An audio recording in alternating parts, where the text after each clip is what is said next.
news worldwide. We broadcast diverse international content from Europe, Asia, Africa, and now right here in the USA. Watch us via Roku on your smart TV. Download the Millennium TV app from the App Store to stream our shows anywhere, anytime. Millennium TV.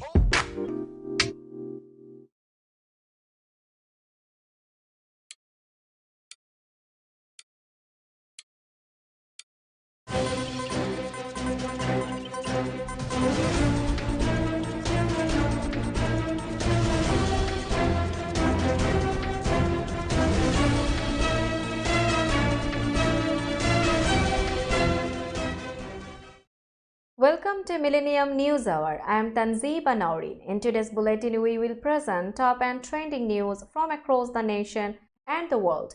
Let's begin with the headlines of the day.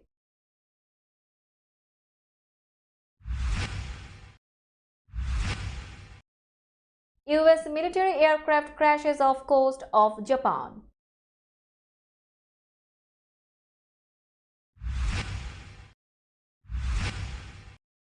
Blinken seeks a new extension of the Gaza ceasefire as he heads again to the Middle East.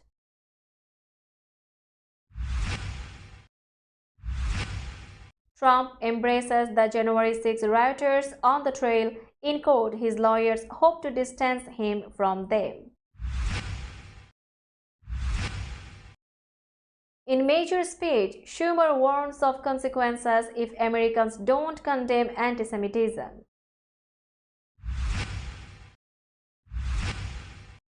Three dead, one hospitalized in explosion that sparked massive fire at Ohio auto repair shop.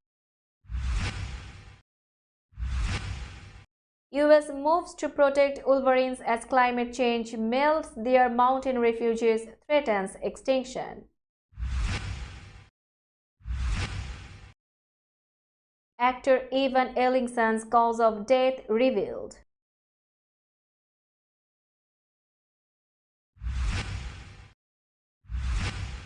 Taylor Swift is Spotify's most streamed artist of 2023, ending Bad Bunny's 3-year reign. North Korea defense satellite launch at UN as Kim studies images of Pentagon.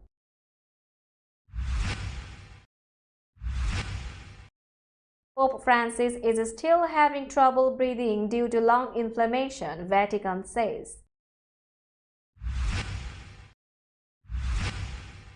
New Zealand leader plans to ban cell phone use in schools and end tobacco controls in first 100 days.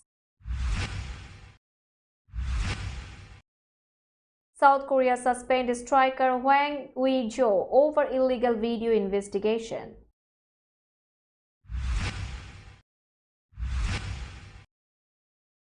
And Rahul Dravid to stay on as India coach.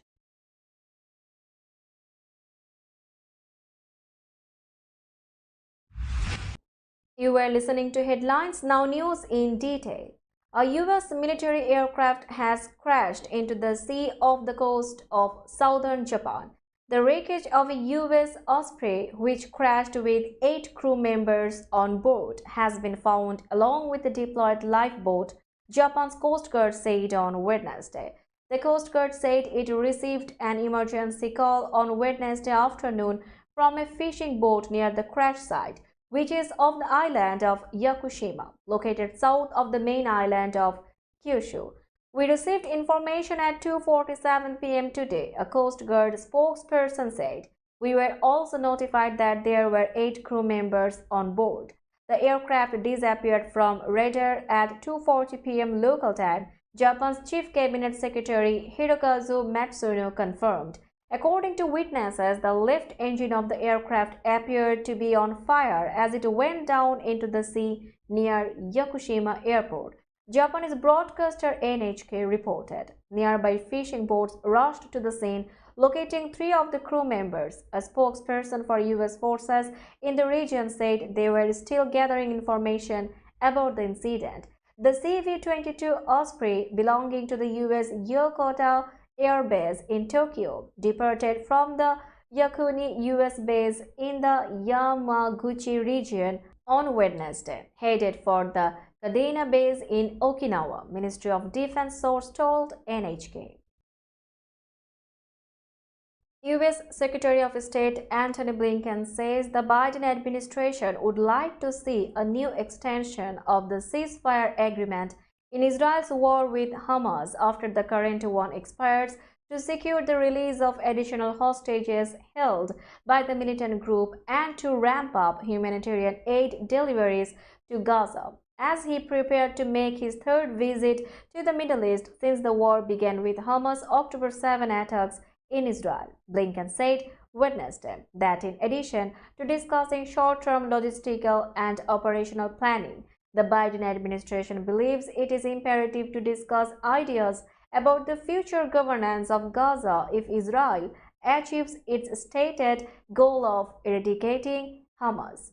Israel and Arab nations have resisted such discussions about future governance, with Israeli officials concentrating on the war and Arab leaders insisting the immediate priority must be ending the fighting that has killed thousands of Palestinian civilians. The extension of the current deal expired later Wednesday. Looking at the next couple of days, we will be focused on doing what we can to extend the pause so we can continue to get more hostages out and more humanitarian assistance in, Blinken told reporters in Brussels, where he was attending a NATO foreign ministers meeting.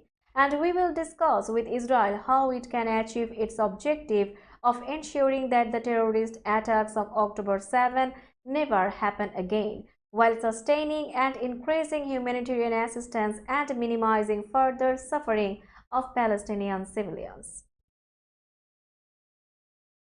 Donald Trump has embraced the rioters who attacked the U.S. Capitol on January 6, 2021 as patriots, vowed to pardon a large portion of them if he wins a second term, and even collaborated on a song with a group of jailed defendants.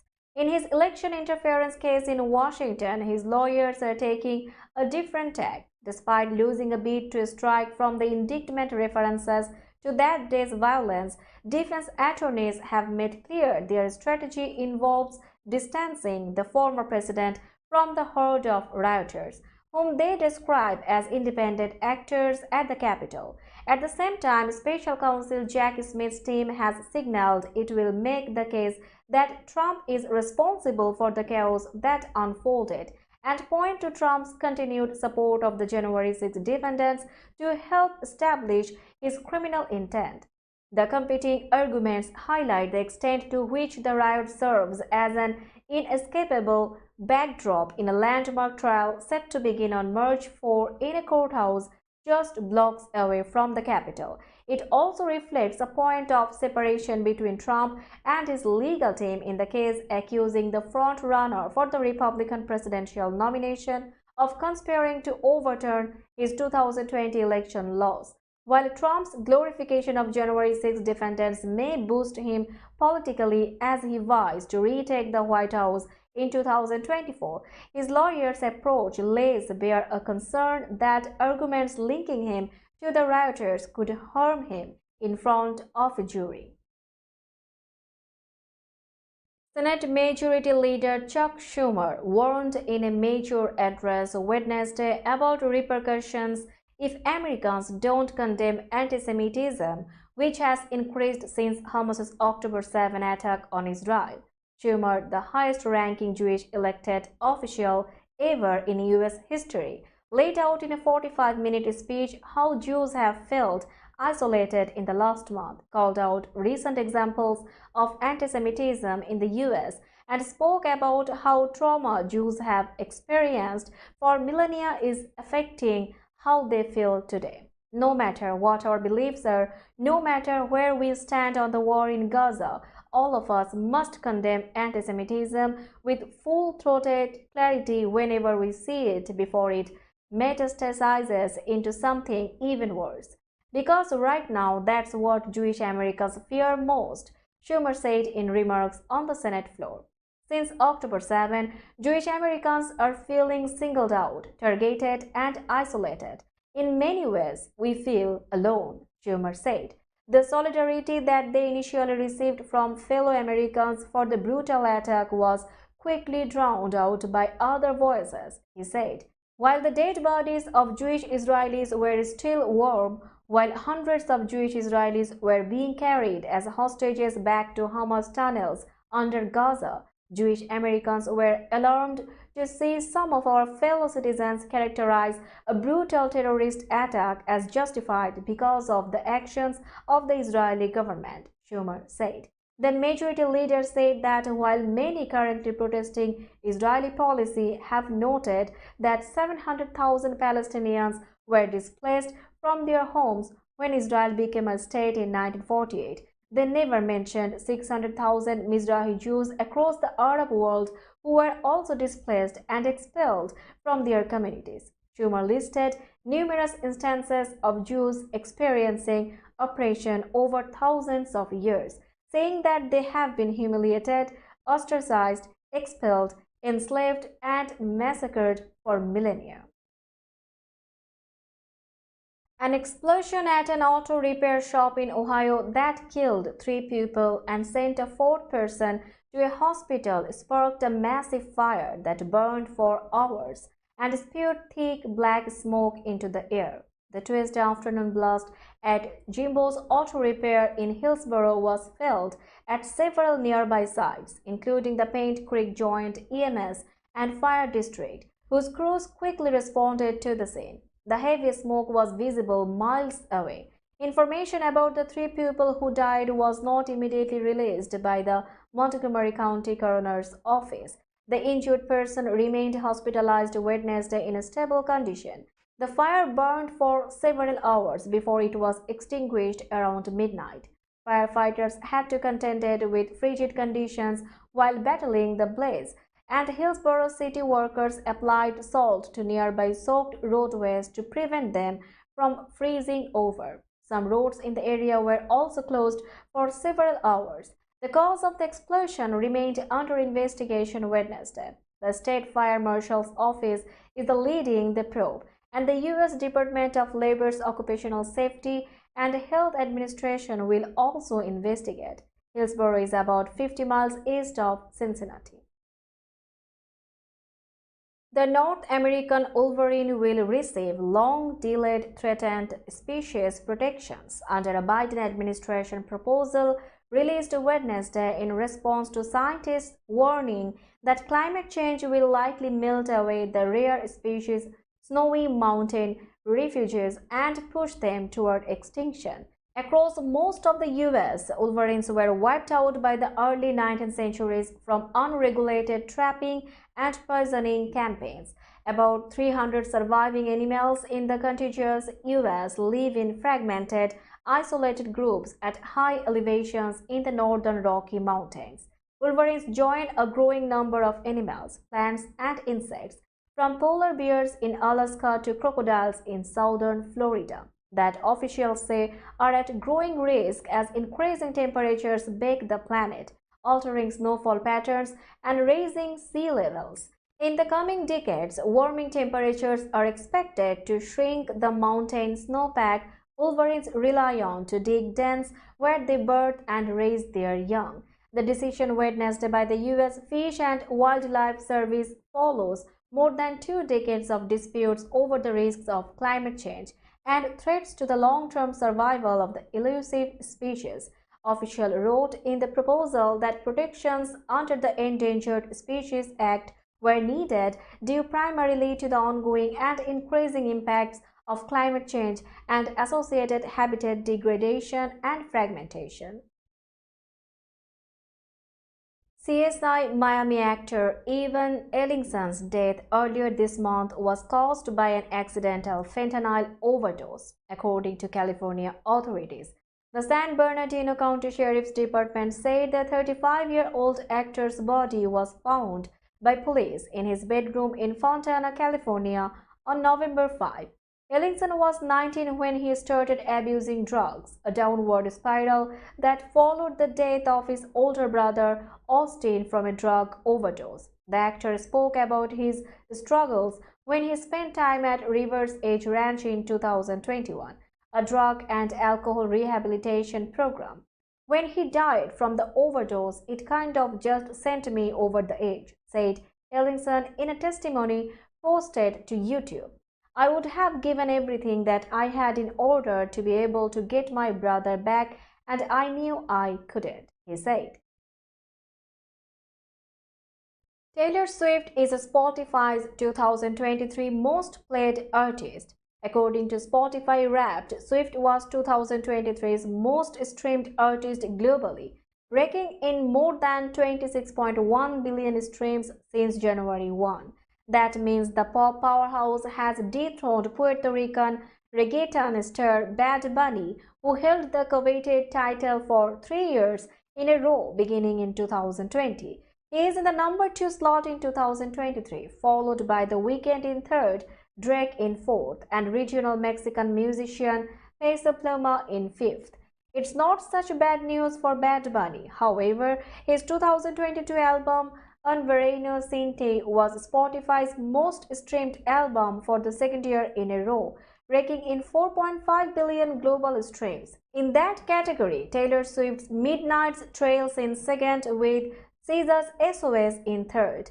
All 3 albums were released last year. The top 5 is rounded out with The Weeknd's 2016 album Starboy and Karol G's Manana Serra Bonito, the only 2023 release to reach the peak. Miley Cyrus' empowerment anthem Flowers is Spotify's most streamed song of the year with 1.6 million streams globally. Kill Bill by SZA is the second most streamed song of the year, while Harry Styles' As It Was, BTS member Jungkook featuring Letter 7 and Slabon Armado and Peso Pluma's Ella Bella Sola came in third, fourth and fifth respectively.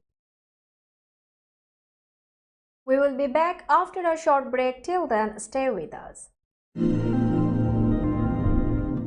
This world continuously revolving around various events. Every minute, every second, something is happening somewhere around the globe, and you want to get connected to that event or to that specific moment. Here we come, Millennium News Hour, to get you connected with top USA and international trending news, which includes local news, political news, world news, business news, health and science related news, entertainment news, sports news, and so on. Millennium News 24 is transmitted and available to be watched free for all at TVs such as Sony, Samsung, LG, Roku TV, Amazon TV, and Apple TV, and also in all European countries and Australia, available with Sky Network, Worldwide Jago TV, Radiant IPTV, Worldwide Jago BT Network, and Horizon Satellite globally. Stay connected with Millennium News Hour to get the world news on your fist. Welcome back to Millennium News Hour. Now it's time for global updates.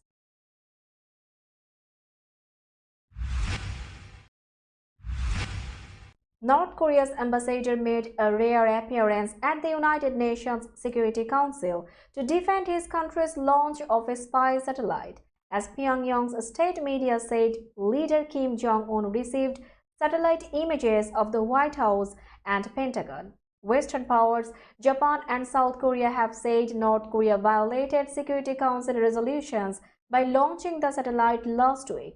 At the Security Council on Monday, Kim Song, North Korea's ambassador to the UN, complained that other countries faced no restrictions on satellites. No other nation in the world is in the security environment as critical as the DPRK, said Kim, using the North's official name, the Democratic People's Republic of Korea. One belligerent party, the United States, is threatening us with a nuclear weapon, he said. It is a legitimate right for the DPRK as another belligerent party to develop, test, manufacture, and possess weapons systems equivalent to those that the United States possesses or is developing. The country has said that its new eye in the sky has already provided images of major US and South Korean military sites, as well as photos of the Italian capital, Rome. On Monday, Kim received in detail images of the White House and the Pentagon, which he later studied. According to North Korea's state-run KCNA news agency. The North Korean leader also counted the number of aircraft carriers at a military base and a shipyard in the state of Virginia, the agency said. Pope Francis presided at his weekly audience with the public at the Vatican, but he said that he is still unwell and asked an aide to read his remarks for him on Wednesday, a day after cancelling an overseas trip. Francis, who will turn 87 on December 17 and had part of one lung removed as a young man, coughed near the end of the hour-long audience in a Vatican auditorium as he made some final comments, then stood up from his chair on the stage to give his blessing. With a soft voice, barely above a whisper, Francis told the public that since I'm not well, his reading of his speech wouldn't sound pretty. He then handed the printed speech to the aide. But Francis did speak at the end of the audience, voicing his contentment over the truce in fighting between Israel and Hamas and saying he hopes it continues so that all the hostages are released and access necessary to permit humanitarian aid to reach Gaza is provided. They lack bread, water, the people are suffering, Francis said. On Tuesday, the Vatican announced that doctors had asked the Pope, who has a lung inflammation causing breathing problems, to skip a 3-day trip to a UN climate conference known as COP28 in Dubai. The trip would have begun on Friday and have seen the pontiff return to Rome on Sunday. The Holy See's announcement of the cancelled trip also said that his medical condition had improved, but noted that the Pope had the flu and inflammation of the respiratory airways. New Zealand's new Prime Minister plans to ban cell phone use in schools and repeal tobacco controls in the ambitious agenda he released Wednesday for his first 100 days in office. Christopher Luxon outlined 49 actions he said his Conservative government intended to take over the next 3 months.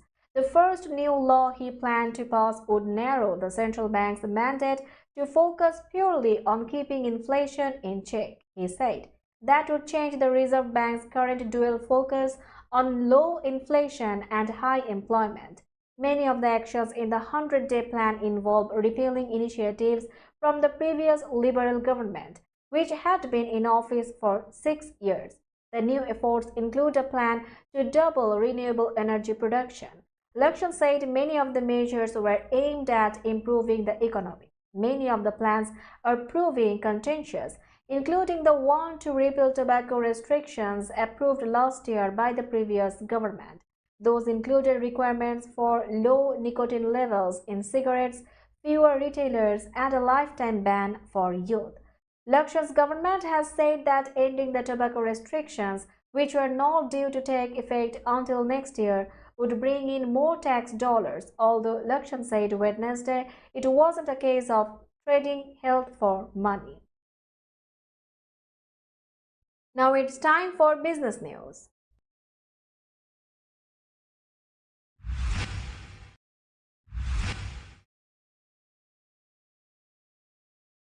Today's New York stock close price is 15,962.99. The NYSE Composite is increased by 33.84 points or 0.21%.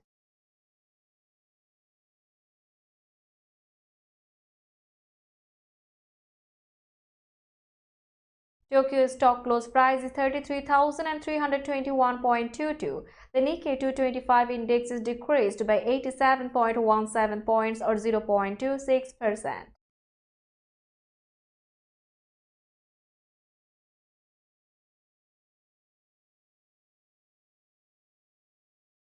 Shanghai stock close price is 3,021.69. The Shanghai index is decreased by 16.87 points or 0.56%.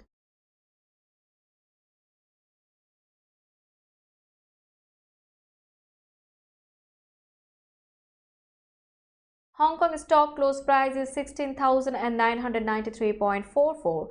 The Hang Seng index decreased by 360.70 points or 2.08%.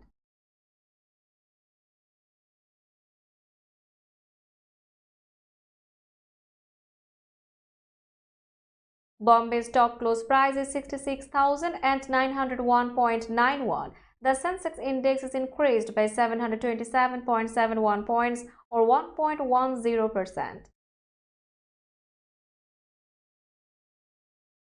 Let's have a look on today's sports story.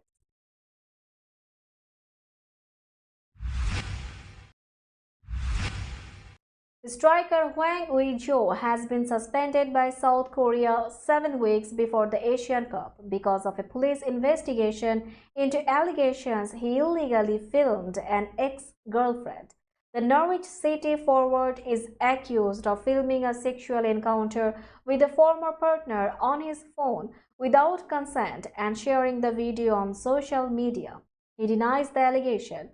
Hwang played for South Korea in 2 World Cup qualifiers this month, scoring a penalty against Singapore, but the Korea Football Association on Tuesday suspended him pending the outcome of police investigations. The 31-year-old remains able to play for English second-tier club Norwich and scored in a 3-2 defeat at Watford on Tuesday. Until a definitive conclusion is drawn, we have decided to exclude Hwang from the national team, a KFA statement said. Lee Yeon-nam, who heads the KFA's ethics committee, told reporters that national players must conduct themselves with a high degree of morality and responsibility. Rahul Dravid will stay on as India head coach following an extension of his contract, which had expired with the 50 overs home World Cup earlier this month. The country's cricket board said on Wednesday. The Board of Control for Cricket in India did not reveal the duration of the extension, but it is likely to cover the T20 World Cup in West Indies and the United States in June. The BCCI engaged in productive discussions with Rahul Dravid after the term of his contract ended and unanimously agreed to further the tenure, the board said in a statement. The BCCI acknowledged Dravid's exceptional professionalism as coach of the side which reached the finals of the World Test Championship and the ODI World Cup this year, losing to Australia on both occasions. The board also praised former Test batter VVS Lakshman, who was expected to succeed Dravid in the role, having occasionally filled in for his former India teammate, saying he had shown exemplary service. BCCI Secretary Jay Shah said Dravid had made India a formidable force. Let's have a look on today's weather forecast.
Before finishing today's news, let's hear out the headlines again.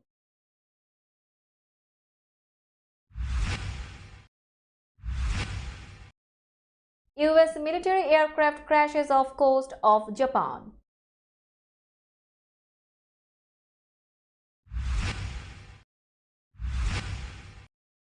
Blinken seeks a new extension of the Gaza ceasefire as he heads again to the Middle East.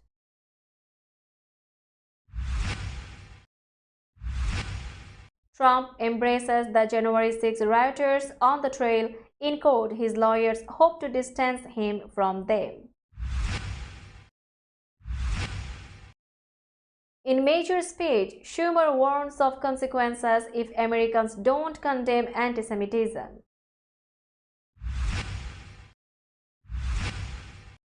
Three dead, one hospitalized in explosion that sparked massive fire at Ohio auto repair shop. US moves to protect wolverines as climate change melts their mountain refuges, threatens extinction. Actor Evan Ellingson's cause of death revealed.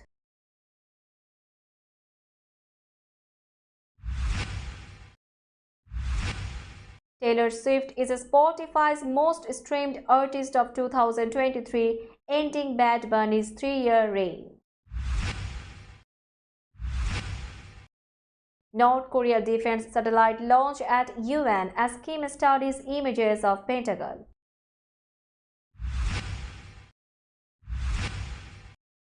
Pope Francis is still having trouble breathing due to lung inflammation, Vatican says. New Zealand leader plans to ban cell phone use in schools and end tobacco controls in first 100 days. South Korea suspends striker Hwang Ui-jo over illegal video investigation.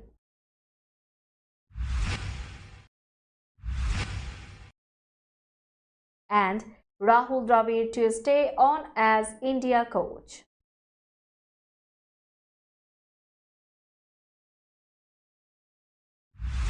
That's all for today. Keep watching Millennium News Hour for latest news update. To stay updated, like our Facebook page, subscribe our YouTube channel and visit our website. Our website address is www.millenniumnews24.com. Millennium News 24 is transmitted and available to be watched free for all at TVs such as Sony, Samsung, LG, Roku TV, Amazon TV and Apple TV. And also in all European countries and Australia, available with Sky Network, Worldwide Jagu TV, Radiant IPTV, Worldwide Jagu BD Network and Horizon Satellite globally. Stay connected with us for all the latest news worldwide. Thank you.